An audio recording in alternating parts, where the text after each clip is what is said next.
কোয়েল পাখির জোড়া 120 টাকা, কোয়েল পাখির জোড়া 120 টাকা। আপনারা যে এত বন বিভাগের লোকজন কাজ করেন, এই দেন রাস্তার মধ্যে যে ঘুইরা দেশীয় প্রাণী কাঠ্য জোড়া করতেছে, 120 টাকা। আপনারা এটা ধরেন না গেল লাগে যে এই লোকটা বিক্রি করতেছে, পুলিশ নাকি তার 1200 টাকা দামও কইছে। এখানে পুলিশ কি কইছে আপনার এটা দেয়া? পুলিশের দাম কইছে আপনারে কোন জায়গায়? কোন জায়গায়? এটা তো অবৈধ প্রাণী, আপনি এটা ঘুরতেছেন কে? তো অবৈধ কিনছেন, আপনি কিনবেন গেলে দেশীয় প্রাণী জানেন না যে পুলিশে ধরে যায়, বন বিভাগের লোক নিয়ে যায় ধরা, আপনার নামে তো মামলা তো হইতে পারে। তো পেয়েছেন আপনি কোয়েল পাখি পেয়েছেন, আপনি দেশি প্রাণী লইছেন কে? এটা তো বন্য প্রাণী, এটা তো খাঁচায় ছটফট করতেছে, তো খাঁচা থাকার মতন না। আপনার বাসা কই? দয়াগঞ্জ। দয়াগঞ্জ কোন জায়গায়? বাজারের লোকেই। আপনি এটা ছেড়ে দেন, এটা তো অবৈধ।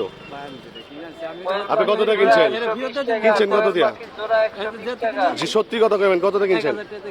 আপনি 1000 টাকা কিনা ফেলেছেন এটারে, এটা তো ঠিক করেন নাই। আপনি কিনছেন কই থেকে? কার দোকান থেকে?